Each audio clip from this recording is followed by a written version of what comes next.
Շնորհակալություն ազգային ժողովի նախագահի հարգելի տեղակալ, հարգելի գործընկերներ,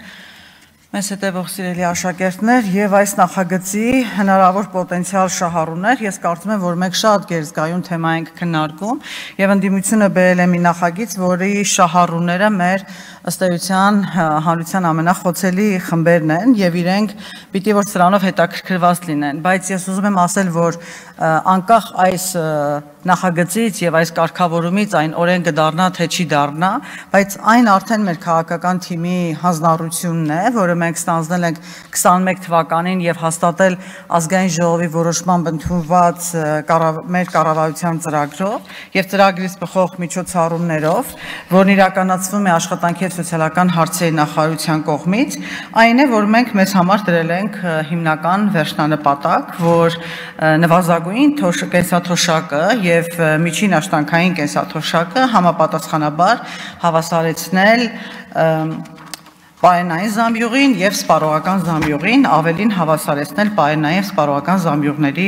արժեքը։ Եվ պետք է նշել, որ այս անցած 4 տարիների ընթացքում կառավարությունը հետևողական է եղել իր քաղաքականության ստանձնած հանձնառության մեջ եւ մոտ 22%-ով ավելացել են կենսաթոշակի չափերը։ Ուզում եմ նշել, որ այս պահին մեր նվազագույն կենսաթոշակը ուրեմն մեկ շնչի հաշվով գերազանցում է պարենային զամբյուղի արժեքը։ Հանձնաժողովում քննարկվել է բերված նախագիծը եւ հանձնաժողովի կողմից տրվել է բացասական եզրակացություն այն հիմնավորմամբ, որ պետական կենսաթոշակների մասին օրենքում արդեն իսկ կա ամրագրված սկզբունք հոդված 4-ում, որտեղ նշվում է, որ սոցիալական ապահովության, կենսաթոշակային ապահովության ոլորտում պետության հիմնական սկզբունքներն են կենսապահովման նվազագույն բյուջեի չափի հետ համադրելի պետական կենսաթոշակի նվազագույն չափը ապահովելը եւ հետեւաբար կրկնաբանություն անել եւ անցումային դրույթներում ավելացնել մի կետ, որ 26 թվականի հունվարից հետո նվազագույնը եւ միջին թոշակը համապատասխանաբար պիտի համապատասխանեն պարենային եւ սպառողական զամբյուղին, ըստ էության այն է, ինչ մեր հանձնառությունն է եւ մենք դա իրականացնում ենք։ Ասեմ ավելին, օրենքում ամրագրելու անհրաժեշտություն ըստ էության չկա, որովհետեւ ընտրանքային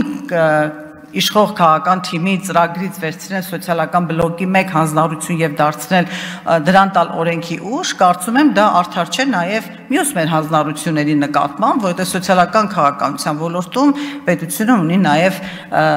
մարդկային կապիտալի զարգացման բաժնում ունի նաև այլ հանձնառություններ, հետևաբար տրամաբանությունը հուշում է, որ մենք պիտի ամբողջը բերենք օրենքի մակարդակ եւ ինչ նպատակ է հետապնդում օրենքի մակարդակ բերելը, անկեղծ ասած այս հարցը մենք հնչեցրել ենք հանձնաժողովի նիստում, ինչու այն ամրագրել օրենքով, այն այսպես թե այնպես ամրագրված է ազգային ժողովի որոշմամբ հաստատված ծրագրով, որը եւս իրավական ակտ է։ Կառավարությունը այդ քաղաքականությունը իրականացնում է եւ ճիշտ է 25 թվականի բյուջեով մենք չունենք նախատեսած կենսաթոշակի բարձրացում ուղիղ իմաստով, բայց ներդրված հետվճարի համակարգի շնորհիվ քաղաքացիները կենսաթոշակառուները ստանում են 12% հետվճարի հնարավորություն։ Հետևաբար մենք կարծում ենք, որ մեր քաղաքական թիմի կամ կառավարության ծրագրի մեկ բաղադրիչ վերցնել եւ օրենքի մակարդակում ամրագրելը, դա ուղղակի ինքնանպատակ է, ինչու որ կրկնել օրենքի 4-րդ հոդվածի սկզբունքը, որը սկզբունք նորմ է բոլոր իշխանությունների համար, անկախ նրանից իրենք ունենան այդ քաղաքական կամքը թե ոչ, պարտադրված է եւ պարտավոր են ունենալ։ Եթե դա արվում է որպես հիշեցում իշխանություններին, ես ուզում եմ ասել, որ 4-րդ հոդվածն ամբողջությամբ այն բավարարում է։ Հետևաբար նման հիմնավորումով հանձնաժողովը քննարկման առարկադարձնելով տվել է բացասական եզրակացություն եւ ես իմ խմբակցության գործընկերներին կոչ եմ անում եւս դեմ քվեարկել այս նախագծին, որովհետեւ նախագիծը ոչինչ չի տալիս ըստ էության եւ ոչինչ չի ավելացնում նրան, ինչ այսօր արդեն իսկ ամրագրված է իրավական ակտով եւ իրականացվում է։ Շնորհակալ եմ։